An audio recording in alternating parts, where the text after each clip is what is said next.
नहमदुहु वनुसल्ली वनुसल्लिमु अला रसूलिहिल करीम अम्मा बाद बिस्मिल्लाहिर्रहमानिर्रहीम रब्बि इश्रह ली सदरी व यस्सिर ली अमरी वहलुल उक़दतम मिन लिसानी यफ़क़हू क़ौली। सेल्फ़ मास्टरी फैमिली के मुअज़्ज़ज़ मेंबरान, आज की इस नशिस्त के अंदर आज के इस लेक्चर का जो उन्वान है वो ये है कि मोटिवेशन को कैसे बरकरार रखा जाए, हाउ टू मेंटेन मोटिवेशन। ये एक बड़ा सुलगता हुआ सवाल है और बर्निंग इशू है। ज़िंदगी के अंदर हम में से हर शख्स को बेशुमार मरतबा ये तजर्बा हो चुका है कि कोई काम हम बड़े ज़ौक़ और शौक़ के साथ शुरू करते हैं, 2 दिन 4 दिन 10 दिन गुज़रते हैं तो उसके बाद वो जज्बा मांद पड़ना शुरू हो जाता है और बिल आखिर चंद दिनों के बाद या कुछ वक़्त के बाद या तो वो काम बिल्कुल वैसे ही छूट जाता है या फिर ये है कि हम कर तो रहे होते हैं उसे मगर एक आदत के तहत कर रहे होते हैं, यानी उसके अंदर कोई ज़ौक़, कोई शौक़, कोई कैफ़, कोई सुरूर नहीं होता है। अरबी ज़बान का एक मशहूर मक़ूला है, कुल्लो जदीदिन लज़ीज़िन। हर वो चीज़ जो नई होती है ना वो बहुत ज़्यादा लजीज़ होती है, इंसान को लज्जत आती है, उसमें मज़ा आता है। कोई भी चीज़ जब नई नई इंसान को मिलती है मगर जब चंद दिन गुज़रते हैं या कुछ वक़्त गुज़रता है तो फिर रफ्ता रफ्ता इंसान उसका आदी हो जाता है, यूज़ टू हो जाता है और फिर वही हाल होता है कि ना वो इश्क में रही गर्मियाँ, ना वो हुस्न में रही शोखियाँ, ना वो गज़नवी में तड़प रही, ना वो खम है ज़ुल्फ़े अयाज़ में। ये इंसान की फितरी कमज़ोरियों में से एक कमज़ोरी है जिसका एक्सपीरियंस मैंने भी और आप सब ने बेशुमार मरतबा ज़िंदगी के अंदर किया है कि जब भी कोई इल्म की कोई बात हमारे जहन में नई नई आती है वो हमें बहुत ज़्यादा मुतासर करती है और हम समझते हैं कि शायद अब इसके नतीजे में हमारी पूरी ज़िंदगी चेंज हो जाएगी, लेकिन चंद दिनों के बाद उस बात के जो असरात है वो मद्दम पड़ना शुरू हो जाते हैं। इसी तरह जब हम कोई भी नई चीज़ लेते हैं या नए प्रोजेक्ट पर अमल शुरू करते हैं तो शुरू के अंदर बहुत ज़्यादा जोशो खरोश होता है, वलवला होता है और एक जुनून होता है और हमें एक मज़ा आ रहा होता है उस काम के अंदर। लेकिन जैसे जैसे दिन गुज़रना शुरू होते हैं रफ्ता रफ्ता वो ज़ौक़, वो शौक़, वो जोश, वो खरोश और वो वलवला और वो जुनून आहिस्ता आहिस्ता उसका ग्राफ नीचे आना शुरू हो जाता है और फिर एक वक्त ऐसा भी आता है कि या हम वैसे ही बददिल होकर उसे छोड़ देते हैं, उकताहट का शिकार होकर, बोरियत का शिकार होकर, यकसानियत का शिकार होकर, या फिर उसे कर तो रहे होते हैं मगर नीम दिली के साथ। और नतीजा क्या निकलता है, उसके नताइज जो हमें मिलने चाहिए वो मिल नहीं रहे होते हैं। अलामा ने कहा था कि शौक़ तेरा अगर ना हो मेरी नमाज का इमाम, मेरा क़याम भी हिजाब, मेरा सजूद भी हिजाब है। मेरे महबूब, अगर मेरी नमाज का इमाम तेरा शौक़ नहीं है, यानी मेरे रुकू और सजूद के अंदर तेरी मोहब्बत, मार्फत, तेरे कुर्ब आशनाई की एक तड़प मौजूद नहीं है, तेरी लगन मौजूद नहीं है, तो फिर ये क़याम और ये सजूद जो कि बज़ाहिर बंदे को खुदा के करीब करते हैं ये मुझे तो इससे मज़ीद दूर करने का सबब बन जाएंगे। तो लिहाजा ये बहुत बड़ा एक नुकसान होता है। इंसान अगर अमल छोड़ देता है तो वो भी बड़ा नुकसान है। हुज़ूर अलैहिस्सलाम ने फरमाया अहब्बुल आमाल इल्लल्लाह मा दावमा साहिबुहु अलैहि व इन क़ल्ला। फरमाया अल्लाह रब्बुल इज़्ज़त की बारगाह में तमाम अमाल में से महबूब तरीन अमल वो है जिस पर उसका करने वाला साबित कदमी और इस्तिकामत के साथ चलता रहता है, चाहे वो मिकदार के अंदर कितना ही कम क्यों ना हो। तो लिहाजा किसी भी अमल से बेनिफिट लेने के लिए और उससे मुकम्मल फ़वाइद लेने के लिए 2 चीज़ें ज़रूरी हैं। नंबर 1 ये कि हम उसके ऊपर तसलसल के साथ, कंटिन्यूटी के साथ चल रहे हों, और नंबर 2 ये कि उसके अंदर हमारा ज़ौक़ और शौक़ भी शामिल हो, ज़ौक़ और शौक़ के बग़ैर ना हो। तो एक तरफ ये है कि अमल की ये दो शराइत हैं, अगर हम उनसे पूरा इस्तेफादा करना चाहते हैं। दूसरी तरफ हमारी फितरत की कमज़ोरी है, जिधर मैंने इशारा किया। अब सवाल ये है कि इसका सलूशन क्या है। मैं 7 नुकात आपको बताने जा रहा हूँ और बिल्कुल मेरे तजर्बात का, गौर व फिक्र का, सोच विचार का निचोड़ है। आपने इनको जहन में रखना है तो इंशाअल्लाह आप देखेंगे कि आप अपनी इस फितरी कमज़ोरी पर काबू पाने में कामयाब हो जाएंगे। और एक मर्तबा हो गए तो फिर ये सेल्फ मास्टरी का जो प्रोग्राम आपने शुरू कर रखा है ना, आपकी पूरी ज़िंदगी को चेंज कर देने के लिए ये काफ़ी है। आइए ज़रा देखते हैं 1 बाय 1 वो कौन से 7 नुकात हैं। नंबर 1, पहला नुक्ता, मोटिवेशन को बरकरार रखने के लिए तसलसल के साथ पहला नुक्ता क्या है? मकसद का शऊर और इस्तेहज़ार। अल्फाज पर गौर कीजिएगा क्या बोल रहा हूँ। मकसद का शऊर और इस्तेहज़ार, 2 लफ्ज़ बोल रहा हूँ, एक शऊर और एक इस्तेहज़ार। मकसद के शऊर का मतलब ये है कि हमें इस हवाले से क्लैरिटी हो कि हम जाना कहाँ चाहते हैं, पहुँचना कहाँ चाहते हैं, हासिल क्या करना चाहते हैं। जब तक हमें मंजिल का तयन ही नहीं है हमारे जहन के अंदर, तब तक हम जो मर्ज़ी करते रहें, फिर वो ज़िंदगी आवारगियों से खाली नहीं हो सकती।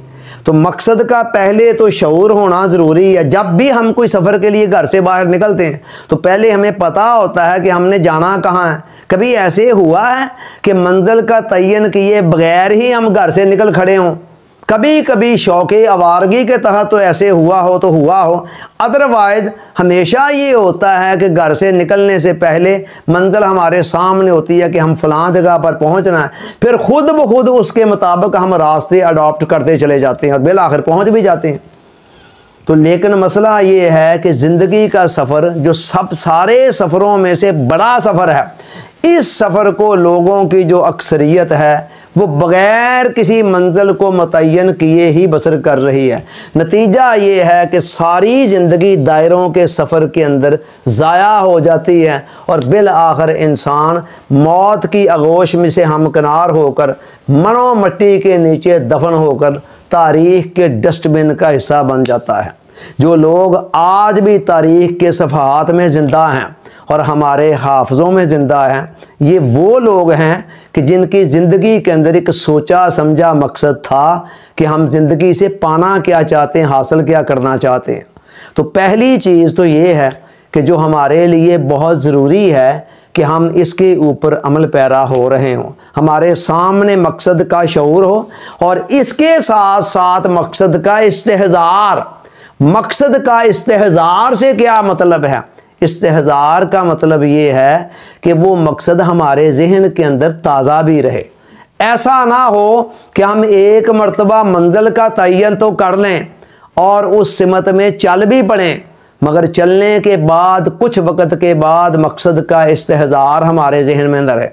इस्तेहज़ार ये लफ्ज़ थोड़ा सा शायद शकील महसूस हो रहा हो। इसका मतलब यह है फोकस करना, यानी किसी बात का जहन के अंदर ताज़ा रहना, फ्रेश रहना। आप देखते हैं ना कि आज एक बात हमारे जहन के अंदर बड़ी फ्रेश या ताज़ा है, लेकिन चंद दिन जब गुजरते हैं तो उसके बाद आहिस्ता आहिस्ता वो दुदलाना शुरू कर देती है और फिर एक वक्त आता है कि हमें ऐसे भूल जाती है जैसे याद ही नहीं होती है।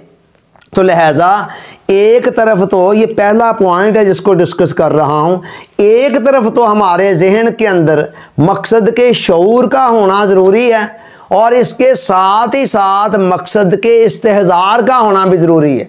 यानी हमें पता हो कि हम कहाँ पहुँचना चाहते हैं, कहाँ जाना चाहते हैं, और इसके साथ ही साथ हमें ये भी हो कि उस मंजिल तक पहुँचने के लिए जो हमने मुतय्यन किया नस्बुल ऐन मकसद, वो हमारे जहन के अंदर तरोताज़ा भी रहे। तो ये मकसद का है शऊर और उसका इस्तेहज़ार। ये अगर नहीं होगा तो फिर ज़िंदगी आवारगियों का शिकार होने से बच ही नहीं सकती है। आज के दौर के अंदर तो बतौर ख़ास इतने ज़्यादा तवज्जुहात हमारी बचाने वाले इतने ज़्यादा अवामल हैं, एक मोबाइल ही मान नहीं है बस एक मोबाइल ही आपको डिट्रैक्ट कर देने के लिए काफ़ी है, जब तक आपके जहन में मकसद का शऊर और इस्तेहज़ार नहीं होता। अब हमारा मकसद क्या है सेल्फ मास्टरी का? याद करें मैंने क्या बताया था? मैंने बताया था नूरे सकीना। ये नूरे सकीना क्या है? नूरे सकीना ये कुरान से ये टर्म ली गई है, और नूरे सकीना कल्बे सलीम, नफ्से मुतमइन्ना, रज़ाए इलाही, सआदत अबदी और फ़लाह, ये 6 के 6 अल्फाज जो है ना एक ही हकीकत के मुख्तलिफ नाम हैं, याद रखें। और ये इंसानी ज़िंदगी का मतलूब हैं, मकसूद हैं, और इससे आखिरत की ज़िंदगी तो बनती और समरती है, दुनियावी ज़िंदगी भी बड़ी पुरसकून हो जाती है। जिस बंदे ने मरने के बाद जन्नत में जाना है ना, उसको मरने से पहले जन्नत के अंदर रहना होगा। यानी दुनियावी ज़िंदगी के अंदर रहते हुए ऐसी कैफियत उसको महसूस हो रही हो कि उसे ऐसे लग रहा हो, कई मरतबा ऐसे महसूस हो रहा हो कि जैसे दुनिया के अंदर रहते हुए जन्नत का गुमान हो रहा हो। तो ये हमारा मकसद है जिस तक हमने पहुंचना है। मैंने इसके अंदर नूरे सकीना वाला लफ्ज़ क्यों सिलेक्ट किया, मैं बता रहा हूँ, इसके कितने मुतबादल नाम भी हैं। नूरे सकीना का लफ्ज़ मैंने इसलिए सिलेक्ट किया कि इसके अंदर इसकी वाज़े निशानियाँ, अलामात हदीस के अंदर भी हैं कि भाई नूर जब दिल में आता है तो फिर क्या होता है। और इसके अलावा अलामा आलूसी बगदादी रहमतुल्लाह अलैह ने भी इसकी बड़ी वाज़े निशानियाँ बताई हैं, कुछ मैंने अपनी तरफ से भी बता रखी हुई हैं। और ये सारे का सारा मवाद जो था हमारे दूसरे लेक्चर के अंदर मौजूद था, सेल्फ मास्टरी के दूसरे लेक्चर के अंदर, कि नूरे सकीना जब इंसान के अंदर आना शुरू होता है तो फिर उसके नतीजे में क्या क्या अलामात हैं जो ज़ाहिर होती हैं, ताकि जब आप इस सफ़र पर मेरे साथ चल रहे हों तो आपको पता चल रहा हो कि हाँ ये अलामतें बताई गई हुई हैं और ये अलामतें हमें महसूस हो रही हैं और हम पा रहे हैं इनको। माइंड साइंस का ये कहना है कि आप अगर किसी गोल को मुतय्यन करते हैं तो ये ज़रूरी है कि वो गोल मेजरेबल हो, यानी उसकी किसी ना किसी दर्जे के अंदर कोई पैमाइश की जा सकती हो, जांचा जा सकता हो, परखा जा सकता हो कि मैं अपने गोल को पा रहा हूँ या उसके नज़दीक हो रहा हूँ कि नहीं। तो इस बना पर मैंने, चूँकि इसकी बाकायदा अलामात निशानियाँ थीं जो मैंने बयान भी की और जो अहबाब में से कईयों ने बताया कि हमें फील भी हो रही हैं, जो चल रहे हैं, तो इस बना पर हमने ये लफ्ज़ सेलेक्ट किया। और ये नूरे सकीना क्या है? ये वही चीज़ है जिसके लिए आज सारी दुनिया मारी मारी फिर रही है। सारी दुनिया जिसके तजस्सुस में है, जिसको पाने के लिए बेकरार है, इंटरनल सुकून, पीस ऑफ माइंड दुनियावी ज़िंदगी के अंदर रहते हुए। फ़र्क सिर्फ इतना है कि लोगों की अक्सरियत बेचारी ये समझ बैठी है कि ये नूरे सकीना जो है ये शायद हम ज़्यादा से ज़्यादा ज़हनी सुकून जो है हमें पैसों, ज़्यादा पैसे होंगे तो उसमें मिल जाएगा, या कार, कोठी, बैंक बैलेंस, कोई ओहदा, मनसब, माशरे के अंदर शोहरत, नामवरी हमें मिलेगी, तब ये हमें सुकून ज़्यादा से ज़्यादा मिलेगा। मगर ये बहुत ही बड़ी ब्लंडर मिस्टेक है। जितने भी लोग दुनियावी साजो सामान के ज़रिए से सुकून को पाने के लिए निकले, एंड पर सारे पछताते हुए ही दुनिया से गए। और कोई एक बंदा भी ऐसा नहीं है जिसने हाथ खड़ा करके कह दिया हो कि हाँ मुझे सकीना का नूर मिल गया है। वजह क्या? मुझे वो पीस ऑफ माइंड मिल गया है। वजह क्या है? पीस ऑफ माइंड ने उस वक्त मिलना है जब बंदे के अंदर नूरे सकीना आना है। दुनियावी चीज़ों से जो आपको लज्जत मिलती है वो लज्जत है, वो आर्जी होती है, वक्ती होती है, थोड़ी देर के लिए, जब तक आप उस चीज़ को एंजॉय कर रहे हैं, उसे यूज़ कर रहे हैं। और जैसे ही आपने उसका इस्तेमाल छोड़ा तो वो लज्जत ख़त्म, और उसके बदले में ज़िंदगी के अंदर पता नहीं कितने मसले मसाइल, कितनी टेंशनें, कितनी उलझनें आती हैं जिनका हमें अंदाज़ा तक नहीं है। जब हम दुनियावी लज्जतों के अंदर एक हद से ज़्यादा मुनहमिक होते हैं ना, हम इख्तियार करते हैं। चुनाचे कोई भी शख्स मालो दौलत के रास्ते से आज तक दिल का हकीकी सुकून नहीं पा सका है, आज तक पीस ऑफ माइंड नहीं पा सका है। वक्ती तौर पर लज्जतें होती हैं जिनके सहारे ज़िंदगी चल रही होती है, और फिर एक वक्त आता है कि जब इंसान महसूस कर रहा होता है, सब सारा कुछ खाने पीने रखने ढकने के लिए कारें कोठियाँ बैंक बैलेंस सब कुछ मौजूद होता है, लेकिन नींद एक नहीं आ रही होती। नींद के लिए नींद की गोलियां खानी पड़ रही होती हैं और पता नहीं कितने किस्म के उलझने हैं मसले हैं। मैं अक्सर कहा करता हूँ कि दस्तरखान पर बंदा बैठा होता है, ज़ुबान पर कबाब होता है, लेकिन दिल पर कई तरह के अजाब नाज़िल हो रहे होते हैं और इंसान की समझ में नहीं आ रहा होता, बस में नहीं आ रहा होता कि मेरे साथ हो क्या रहा है। जिन लोगों पर आपको रशक आ रहा है ना, उनके ज़रा पास जाकर देखें कि उनके अंदर कैसी कैसी बिजलियां हैं जो उनके दिलो दिमाग पर हर वक्त गिर रही हैं और कैसी कैसी बेसुकूनियाँ परेशानियाँ टेंशनें हैं। आपको उनकी ज़ाहरी चमक दमक ज़ाहरी लाजपाई सब कुछ नज़र आता है, मगर अंदर जो उनका कर्ब है वो हमें महसूस नहीं होता। उखरवी ज़िंदगी तो तबाह हो रही होती है, दुनियावी ज़िंदगी भी तलख से तलख तर होती चली जा रही होती है।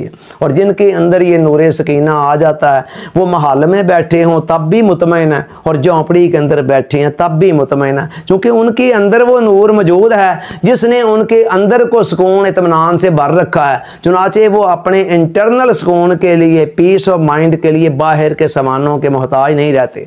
तो हमने ये नस्बुल ऐन ये मकसद मुकर्रर किया था। सेल्फ मास्टरी के 1 मंथ कोर्स का मकसद क्या है कि हमने उस नूरे सकीना तक पहुँचना है। तो ये मकसद हमारे सामने है। अब क्या करना है, इसका इस्तेहज़ार ज़हन में रखना है।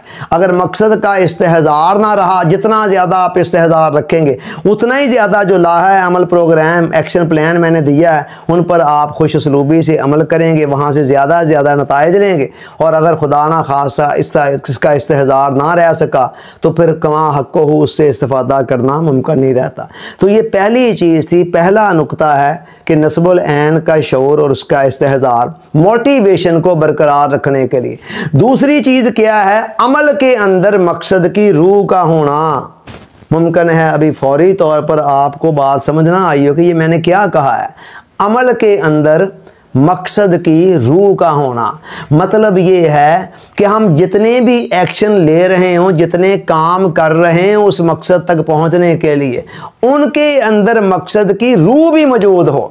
अगर रूह मौजूद ना रही तो फिर अमल एक मुर्दा लाश बनकर रह जाएगा। बड़े लोगों के साथ ऐसा होता है, लोगों को तो छोड़ें, इंडिविजुअल सतह पर तो होता ही है। इज्तिमाई सतह पर आप देखें बड़ी बड़ी तंजीमें ऐसी होती हैं जो एक मकसद को सामने रखकर अपने सफ़र का आगाज़ करती हैं, उसके मुताबिक कुछ एक्टिविटीज़ का मुतय्यन करती हैं कि हमने ये काम करना है और ये मकसद तक पहुंचना है। चलते चलते मकसद निगाहों से ओझल हो जाता है और जो एक्टिविटीज़ की जा रही होती है ना उस मकसद को पाने के लिए, मैं किसी का नाम नहीं लेना चाहता हूँ, मुझे पता है बड़ी जमातें, बड़ी तंजीमें और बड़े अदारे और बड़े लोग इंडिविजुअल सतह पर इस चीज़ का शिकार होते हैं कि एक मकसद को लेकर चलते हैं, उसके मुताबिक कुछ एक्टिविटीज़ मुतय्यन करते हैं कि हमने ये कुछ करना है, और उसके बाद क्या होता है, चलते चलते मकसद निगाहों से ओझल हो जाता है। वो एक्टिविटीज़ चल रही होती हैं मगर उनके अंदर मकसद की रूह कोई नहीं होती। अब देखें ना, ये मकसद है हमारा एक, और उस मकसद तक पहुँचने के लिए ये एक्शन प्लान है पूरा। अब क्या है, अगर मकसद हमारी निगाहों से ओझल हो गया और उसके बाद हमारी एक्टिविटीज़ के अंदर मकसद की रूह मौजूद ना रही तो फिर पता हम क्या कर रहे होंगे, फिर हम मुराकबा फ़र्ज़ करें दुआ कर रहे होंगे और हमारी नज़रें बार बार घड़ी को देख रही होंगी कि टाइम अभी पूरा हुआ है कि नहीं पूरा हुआ है। फिर हमें पता होगा यार यह भी काम जल्दी से कर लें ताकि जो वर्कशीट है उसके ऊपर हम टिक लगा सकें। बस अल्लाह अल्लाह खैर ला, फिर हमारी नज़रें सिर्फ टिक तक रह जाएंगी कि हम 100% नंबर हासिल कर सकें और उससे जो मकसद था हासिल करना वो हमें याद ही नहीं रहेगा। और बड़े लोगों के साथ ऐसे हो चुका है, हो रहा है, होता रहता है। मैं नहीं चाहता हूं कि सेल्फ मास्टरी के लोगों के साथ ऐसा हो। मैं चाहता हूं कि ये जो अमल भी कर रहे हों उसको शौरी तौर पर बजा ला रहे हों और उसको बजा लाते वक्त इनके जहन में मकसद हो, इनको पता हो ये नमाज पढ़ रहे हो तो इनका तसव्वुर ये हो कि इसके ज़रिए से अंदर नूर सकीना पैदा हो रहा है। ये तिलावत कुरान पढ़ रहे हो तो उस मकसद के तहत कर रहे हो, ना ये कि ये जस्ट घड़ी की तरफ देख रहे हो कितना टाइम हो गया कितना रह गया, उसके अंदर डूब कर। और जितना ज़्यादा आपकी इमेजिनेशन के अंदर इतनी ज़्यादा ताकत है कि किसी भी अमल को करते वक्त जब आप मकसद को सामने रखें तो फिर उसके अंदर आपका ज़ौक़ शौक़ भी ज़्यादा आएगा। और जब आप इमेजिन कर रहे होंगे कि इसके नतीजे में ये हो रहा है तो आप देखेंगे वाकई वैसे ही वो होना शुरू हो जाएगा। हमारी इमेजिनेशन के अंदर इतनी ज़्यादा ताकत है कि हमें इसका अंदाज़ा ही नहीं है। इसको अगर तरीके से काम में लाया जाए तो बड़े बड़े नताइज हम पैदा कर सकते हैं। तो ये दूसरी चीज़ है कि हमने जो अमल करने हैं ये सारे के सारे एक्शन प्लान एक मकसद को पाने का ज़रिया है। माटो जो सबसे ऊपर लिखा हुआ है नूर सकीना, वहाँ तक पहुँचना है हमने। और वहाँ तक पहुँचने के लिए जो डेली बेसिस पर हमने जितने भी अमल करने हैं हर अमल के अंदर मकसद की रूह मौजूद होनी चाहिए। हमें पता हो कि हमारा ये मकसद और यहाँ तक हमने पहुँचना है। अगर अमल की रूह मकसद से निकल गई तो फिर वो जो अमल है ना, मकसद की रूह अगर अमल से निकल गई तो अमल एक डेड बॉडी बनकर रह जाएगा, मुर्दा लाश। जैसे आप देखें कितने लोग हैं नमाजें पढ़ रहे हैं, वह 5 वक्त के पक्के नमाजी, लेकिन उनके किरदार के ऊपर मुझे बताएं उनकी नमाजें क्या असर मरतब कर रही हैं। हालांकि कुरान ने कहा इन्नस्सलाता तन्हा अनिल फ़ाहिशाए वल मुनकर, नमाज बुराइयों बेहयाइयों से रोकती है। लेकिन सवाल ये पैदा होता है कि एक बंदा साल हा साल तक नमाज़ें पढ़ता रहता है तो वो बुराइयों और बेहयाइयों से रुकता क्यों नहीं है? माज़अल्लाह क्या कुरान की स्टेटमेंट पर शक करें? नहीं। हुज़ूर अलैहि सलाम ने फरमाया मल्लम तन्हा सलातहु अनिल फ़ाहिशाए वल मुनकर फ़ला सलात लहु, जिस बंदे की नमाज उसे बुराइयों बेहयाइयों से नहीं रोकती उसकी नमाज ही नहीं है, पता नहीं क्या पढ़ रहा है। कुरान ने कहा था लअल्लकुम तत्तकून, रोज़े इसलिए फ़र्ज किए हैं कि तुम्हें तकवा हासिल हो जाए, तुम मुत्तकी बन जाओ। 30 के 30 रोज़े पूरे हम गिनकर रख लेते हैं लेकिन वो तकवे का हमें पता ही नहीं होता कहाँ है कहाँ नहीं है। रमज़ान मुबारक गुजरने के बाद भी वैसे ही होते हैं जैसे पहले थे।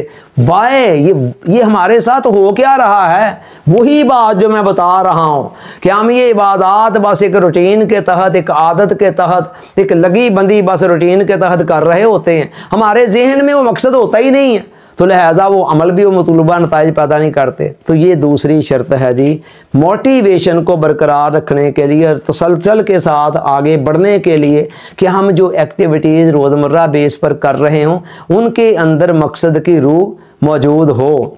ये दूसरा है। उसके बाद तीसरा पॉइंट इस हवाले से बहुत अहम वो है जी मेंटोर के साथ राबता। अल्लाह रब्बुल इज़्ज़त का कानून ये है मेंटोर के साथ राबता। अल्लाह ताला की ज़ात का कानून ये है कि हज़रत आदम अलैहिस्सलाम को जब दुनिया में भेजा था तो अल्लाह ताला ने चलते चलते एक प्रॉमिस किया था कि ए आदम ए हव्वा मेरी तरफ से फ़इम्मा यातियन्नकुम मिन्नी हुदन फमन तबिअ हुदाया फ़ला खौफ़ुन अलैहिम वला हुम यहज़नून। मेरी तरफ से तुम्हें वक्तन फ़ौक़तन हदायत आती रहेगी क्योंकि अब तुमने, तुम्हारी औलाद ने कुछ वक़्त तक ज़मीन में रहना है और जब तक रहना है ज़िंदगी गुजारने के लिए जिस गाइडलाइंस की ज़रूरत है वो मेरी हदायत की सूरत में आती रहेगी। चुनाचे इस वादे की ऐन तामील करते हुए अल्लाह ताला ने इस वादे को पूरा करते हुए गाहे बगाहे अपनी हदायत लोगों तक भेजी। अच्छा, इस हदायत को लेकर आने वाली जो हस्तियाँ उनको हम अंबिया कहते हैं और ये हदायत जिन शक्लों में आई वो सहीफ़े हैं या किताबें हैं। मज़े की बात ये है कि 1 लाख कमों बेश 24,000 जितने भी प्लस माइनस पैगम्बर आए वो सारे के सारे जो आए तो हर पैगम्बर के साथ किताब नहीं थी। पैगम्बर कई ऐसे आए जो अकेले आ गए लेकिन किताब एक भी ऐसी नहीं है जो अकेली आ सकी।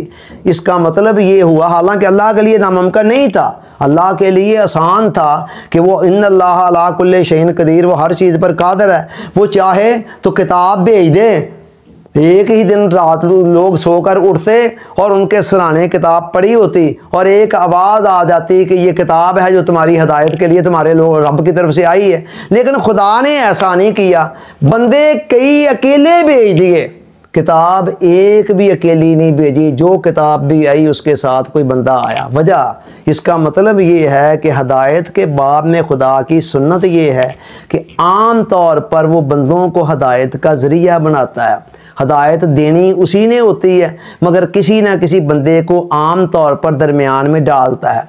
बंदा अकेला भी काफ़ी है, किताब ना भी हो, दोनों मिल जाएं तो सोने पे सुहागा है, नूर अला नूर है। लेकिन किताब ना भी हो तो बंदा अकेला भी काफ़ी है, और लेकिन बंदा ना हो तो किताब अकेली आम तौर पर काफ़ी नहीं होती। मैं ये नहीं कहता हूँ कि काफ़ी होती ही नहीं है, ये कह रहा हूँ कि आम तौर पर ज़रा मुश्किल होता है फ़कत किताब से इस्तिफ़ादा करते हुए आगे बढ़ना। अच्छा, अंबिया किराम का सिलसिला चलता रहा, हुज़ूर अलैहिस्सलाम पर आकर ख़त्म हुआ, नबुव्वत का दरवाज़ा बंद हो गया। अब अल्लाह ताला ने उसी के तसलसल के अंदर उलमा का, अहले इल्म का, औलिया का, सुलहा का एक सिलसिला आगे चला दिया। और आप ये दुनियावी मिसाल से भी देखें, दुनियावी मामलात के अंदर भी हम ये देखते हैं, किसी ने कोई भी फ़न सीखना हो, इल्म सीखना हो, तो आम तौर पर वो खाली किताब काफ़ी नहीं होती है। का घर बैठ कर किताब से नहीं सीख सकता है, बल्कि उसके लिए किसी से रब्ता करना पड़ेगा। अच्छा, यहाँ भी आप देखें दुनियावी उलूम फ़नून के अंदर भी कई मरतबा उस्ताद अकेले ही काफ़ी हो जाता है। कई लोग कई किस्म की सीखते हैं महारतें, और वहाँ किताब बिलअमूम नहीं भी पढ़ाई जाती। किसी ने मोटर मैकेनिक बनना है, वो आम तौर पर किसी मैकेनिक की शागिर्दी में आ गया, वो उसे कोई भी किताब नहीं पढ़ाता, मगर साल 2-4 साल बाद वो अच्छा खासा कारीगर बन जाता है। लेकिन दूसरी तरफ कोई बंदा कहे जी मैं घर बैठ कर 2-4 साल के अंदर किताब पढ़ता हूँ और उसके ज़रिए से मैं सीख लूँगा, तो ये नामुमकिन होता है। तो उस बना पर आम तौर पर खुदा की जो सुन्नत है वो ये है कि किसी न किसी उस्ताद का, मेंटोर का, रहनुमा का होना जो है ना, इंसान के लिए बड़ी आसानियाँ पैदा कर देता है। लेकिन उस्ताद से, मेंटोर से इस्तिफ़ादा करने के लिए आपका कंटिन्यूसली उसके साथ राब्ते में रहना ज़रूरी है। आप ये नहीं कह सकते हैं बस ठीक है जी, सारी बातों का तो मुझे पता चल गया है, जो अमल करना है वो भी मुझे पता चल गया है, तो लिहाजा अब क्या ज़रूरत है, बस ठीक है। नहीं, वो मोटिवेशन के उस लेवल का इंडिविजुअल सतह पर आकर बरकरार रहना ही बहुत ज़्यादा मुश्किल हो जाता है। मैंने ज़िंदगी भर के तजर्बात की रोशनी में ये बातें आपसे कर रहा हूँ, जस्ट इधर उधर से पढ़ा कर नहीं कर रहा हूँ कि मोटिवेशन का बरकरार रहना और उसका मज़ीद बढ़ना बिलअमूम अकेले में बंदे के पास मुमकिन नहीं होता है। तो जब मेंटोर के साथ राब्ता होता है, वहाँ से एक मोटिवेशन इंसान को मिलती रहती है, और इंसान के लिए आगे बढ़ना आसान से आसान तर होता चला जाता है। इस राब्ते की फिर आगे कई सूरतें हो सकती हैं। फ़िज़िकल राब्ता हो तो वो सबसे बेहतरीन सूरत है राब्ते की कि आप गए हैं, लेकिन फ़िज़िकल राब्ते के साथ साथ आपका मेंटल राब्ता भी ज़रूरी है। मेंटोर के हवाले से तो मैं अक्सर एक बात कहा करता हूँ कि आप मेंटोर अपना उसको बनाएं जिसके साथ आपका ब्लड ग्रुप मिलता है। ब्लड ग्रुप के मिलने से मुराद क्या है कि आपका मिजाज उसके साथ मिलता है। आप देखें बंदे का खून कितना ही सेहतमंद हो, अगर किसी दूसरे बंदे को लगाया जाए जिसमें उसका ब्लड ग्रुप नहीं मिलता है तो फिर क्या होगा, उसको वो फ़ायदा नहीं देगा बल्कि उल्टा नुकसान देगा। लेकिन जिसके साथ ब्लड ग्रुप मैच करता है उसको वो फ़ायदा दे देता है। यही मामला यहाँ है। यहाँ भी क्या है कि जो मेंटोर है, अगर आपका मिजाज उसके साथ मिलता है तो फिर आपका उसकी हदायत को फॉलो करने को भी दिल चाहेगा और उसके साथ चलने को भी दिल चाहेगा। और अगर ये नहीं मिलता है तो फिर बड़ा मुश्किल हो जाएगा, और फिर ये है कि आप चल भी रहे होंगे, जिस्म आपका साथ होगा लेकिन दिल दिमाग साथ नहीं दे रहे होंगे। चुनाचे बता ये रहा हूँ कि पहले तो मेंटोर उसको बनाना चाहिए जिसके साथ इंसान का कोई मिजाज मिलता हो, और उसके बाद फिर फ़िज़िकल राब्ता बहुत ज़रूरी है। फ़िज़िकल राब्ता अगर पॉसिबल नहीं है, बहुत ज़्यादा फासला है, तो फिर उसके बाद क्या है, मुतबादल ज़राए फिर अल्लाह ताला ने बनाए हुए हैं। आज तो कल तो मोबाइल की सूरत में, फ़ोन की सूरत में, मैसेज की सूरत में, फिर उसका कोई लेक्चर सुन लेने की सूरत में, ये सारी की सारी सूरतें राब्ते की हैं। तो राब्ते में आप जिस अंदाज में भी रह सकते हैं ज़रूर रहें। महज आप ये सोचें कि ठीक है अब जो बातें मुझे पता चलना था चल गई हैं तो मैं आराम से अपने तौर पर अमल करता जाता हूँ या करती जाती हूँ, तो 4 दिन के बाद ही आपको पता चल जाएगा। आम तौर पर वो खाल खाल हो सकता है जो चल भी जाए, वरना ज़्यादातर यही होगा अमूमी कानून जो ये है कि बस जब बंदा राब्ते से कट ऑफ होता है तो फिर उसकी मिसाल भी उस कटी हुई पतंग की तरह हो जाती है कि जब तक वो पीछे किसी के साथ राब्ते में होती है तो ऊपर उड़ रही होती है, और जब राब्ता कटता है, पतंग कटती है, तो फिर कहीं ना कहीं गिर जाती है। तो यही मामला। अच्छा, इसके लिए किसी लंबी चौड़ी सुकरात बुकरात की अकल की ज़रूरत नहीं है। आप सिंपल सी बात देखें, आज गालिबन हमें 11वां दिन है जब मैं लगातार आपके साथ डेली बेस पे मुखातब हो रहा हूँ। मुझे ये बता दें कि आज से 10 दिन पहले सेल्फ मास्टरी का सफ़र जब आपने शुरू किया था, तब से लेकर अब तक अगर मैंने ये डेली आधा घंटा रात को ना रखा होता तो क्या आज जिस जज्बे के साथ आप चल रहे हैं, इसी जज्बे के साथ चल रहे होते? यहीं से आप अंदाज़ा लगा लें, ये एक ऐसा प्रैक्टिकल एविडेंस है जो मैं खुद आपसे दे रहा हूं। आप खुद इसको जज कर लें कि अगर मैंने ये 10-11 दिनों के अंदर लगातार रोज़ाना रात को आधा घंटा हम एक दूसरे के सामने बैठकर गुफ्तो शनीद और कोई सवालों जवाब हमने ना किए होते, और 11 दिन पहले वाला जो अमल मैंने बताया था उसको लेकर आप चल रहे होते, तो क्या इस जज्बे और जुनून के साथ आप चल सकते थे? यहाँ से अंदाज़ा लगा लें कि मेंटोर के साथ रब्ता रखना किस हद तक ज़रूरी है। जब मैं इस चेयर पर बैठा था आपसे मुखातब होने, तो मेरे वहमो गुमान में भी नहीं था कि मैंने इस लेक्चर को पेंडिंग करना है, 2 हिस्सों में डिवाइड करना है। लेकिन जब मैं पहले ही नुक्ते को बयान कर रहा था तो करते करते मुझे साफ नज़र आ रहा था कि ये 7 नुक्ते अगर मैंने इसी सिटिंग के अंदर बयान किए तो ये तो बहुत ज़्यादा ज़्यादती होगी इनके साथ। चुनाचे मैंने ये डिसाइड कर लिया था कि रास्ते में कहीं ब्रेक करनी है, लिहाजा 3 नुकात आज बयान हो गए हैं, 4 इंशाअल्लाह नेक्स्ट नशिस्त के अंदर नेक्स्ट लेक्चर में हम बयान करेंगे। अल्लाह ताला याद रखने अमल की तौफीक अता फरमाए। आमीन। वमा अलैना इल्लल बलाग।